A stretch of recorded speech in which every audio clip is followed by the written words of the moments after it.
আসসালামু আলাইকুম everyone, I hope সবাই ভালো আছেন। Welcome to my Eid shopping blog. অনেক দিন ধরেই চাচ্ছিলাম যে ঈদ শপিংয়ের জন্য বাইরে যাব, বাট আব্বুর এত কাজ আর আমার যেহেতু সামনে এক্সাম, তাই আমিও পারছিলাম না। আর আজকে আব্বু অনেকটা ফ্রি ছিল, তাই আমরা সন্ধ্যায় বের হয়ে গেলাম ঈদ শপিংয়ের জন্য। আর হ্যাঁ, আমি যেহেতু নারায়ণগঞ্জে থাকি, তাই শপিং থেকে এভরিথিং আমার কাছে নারায়ণগঞ্জই বেস্ট। যেহেতু ঈদ শপিং বলে কথা, তাই অনেক সময় মনে হয় যে নারায়ণগঞ্জের বাইরে যেও একটু শপিং করে আসি। তো রমজান মাস আর রোজা রেখে এতটা জার্নি করতে একদমই ইচ্ছে হয় না, বাট আজকে আমাদের উইকেন্ডে, তাই সবাই বের হয়ে গিয়েছিলাম। আর নারায়ণগঞ্জে যাওয়ার সময় এই বেস্ট পার্টটা হচ্ছে নৌকা দিয়ে যখন যাই। ছোটবেলা থেকে নৌকা দিয়ে চড়তে আমার খুবই ভালো লাগে, আর পানিগুলো খুবই সুন্দর লাগছিল। আর আমরা বাসা থেকে বের হয়েছিলাম একটু বিকেলের দিকে, আর যাওয়ার সাথে সাথে প্রায় অলমোস্ট সন্ধ্যা হয়ে যায়। আর এই জায়গাটার নাম ছিল নারায়ণগঞ্জ চাষারা, আর এই চাষারা জায়গাটা ঈদ উপলক্ষে খুবই সুন্দর করে সাজিয়েছিল রাস্তাগুলো। আর ঈদ শপিং থেকে শুরু করে আমাদের সব কিছুর জন্যই যেহেতু নারায়ণগঞ্জ আসতে হয়, তাই নারায়ণগঞ্জের প্রতিটা মলই আমাদের খুব ভালো করে চিনা।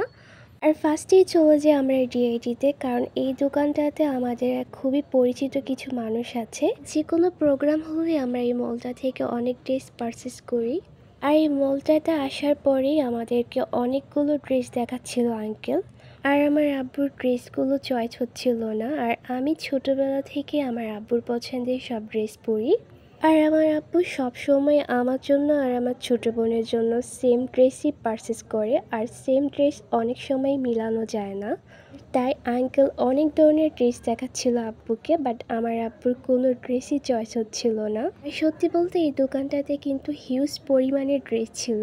আর যে ড্রেসগুলোই আমার আব্বুর কাছে ভালো লাগছিল, আর ওই ড্রেসগুলোই আমাকে আর আমার বোনকে ট্রায়াল করতে বলছিল। যেহেতু ইফতারের আজান দিয়ে দিবে, তাই আমরা একটু তাড়াহুড়ো করছিলাম। আর সত্যি বলতে আমার সামনে এত এত ড্রেস রাখা ছিল, বাট আমি কোনো ড্রেসই চয়েস করছিলাম না। বিকজ আমি মনে করি আমার থেকে আমার আব্বুর চয়েস খুবই ভালো, আর আমি ছোটোবেলা থেকে আমার আব্বুর পছন্দের ড্রেস পরি। আর সত্যি বলতে আমার আব্বু আমাদের জন্য যে ড্রেসগুলি পারচেস করে আমাদেরকে খুবই ভালো দেখায় এবং খুবই ভালো মানায়। আমাদের বাসায় আমার আব্বুর পছন্দকে আমরা সবাই অ্যাপ্রিসিয়েট করি, কারণ আব্বুর পছন্দ অলওয়েজ বেস্ট হয়। এখানে আব্বু যে ড্রেসটাই চয়েস করছিল, বাট আমাদের সাইজের পাচ্ছিল না। যেহেতু সেম সাইজের আমাদের দুইটা ড্রেস দরকার, বাট একটা হলে আরেকটা পাওয়া যায় না, বাট কালারেও অনেক সময় ডিফারেন্স দেখা যায়। ফাইনালি অনেক কষ্টের পর আমরা দুটো ড্রেস পারচেস করি।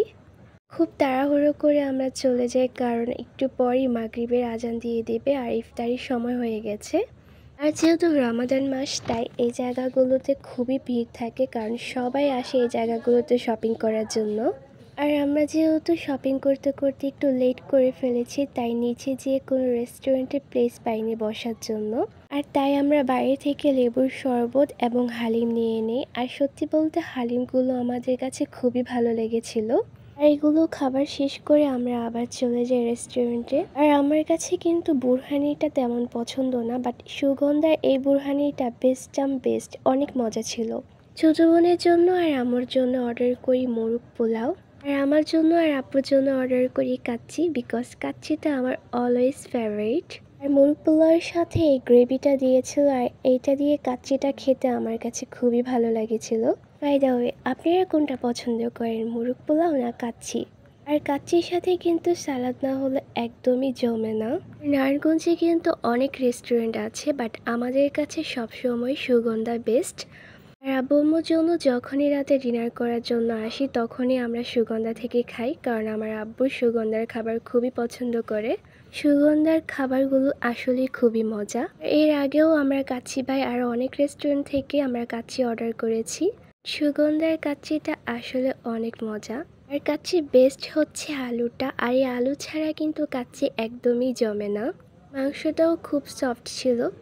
আপনারা যারা কাচ্চি লাভার, তারা এই জায়গাটায় এসে কাচ্চি ট্রাই করতে পারেন। আর বাই দ্য ওয়ে, অনেকেই আমাকে মনে করেন যে আমি কোনো ফুড ব্লগার, কিন্তু না, আমার কাছে যেটা ভালো লাগে আমি সেটাই আপনাদের কাছে শেয়ার করি। আমরা খাওয়া দাওয়া শেষ করে বসেছিলাম, আর আমার ছোটো বোনের জন্য একটা ফিরনি অর্ডার করেছিলাম, কারণ এই জায়গার ফিরনিটা অনেক মজা। তাই ওর জন্য এই ফিরনিটা পার্সেল করে নিয়ে নিচ্ছিলাম। খাবার খাওয়া শেষ করার পর আমাদের কিছু মশালা টাইপের দিয়েছিল আর এখানে কিছু মিষ্টি মিষ্টি টাইপেরও কিছু ছিল।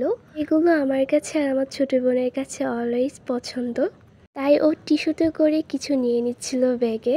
খাবার খেয়ে টাকা উসুল হোক বা না হোক, বাট আমাদের এই মশালাটা নিয়ে আমরা একদম টাকা উসুল করে এসেছি। তো খাওয়া দাওয়া শেষ করে আমরা আবার চলে এলাম নিচে। আর যাওয়ার পরেই দেখে একটা ভাইয়া অর্গানিক কিছু মেহেদি নিয়ে বসে আছে। আর অর্গানিক মেহেদিগুলো আমার কাছে খুবই ভালো লাগে। এই মেহেদিগুলোর কালার সবসময় বেস্ট। মেহেদিগুলোর একটা প্রবলেম হচ্ছে এই মেহেদিগুলো বেশি দিন রাখা যায় না। আর তারপরে চলে যাই আমরা জুতা কেনার জন্য। এই মলটাতে অনেক সুন্দর সুন্দর জুতা ছিল, বাট অনেক সময় দেখা যায় কি পছন্দ হলেও সাইজে মেলানো যায় না। তো ফাইনালি আমাদের শপিং ডান। সবাই ভালো থাকবেন, সবাইকে ঈদের অগ্রিম শুভেচ্ছা। আল্লাহ হাফেজ সবাইকে।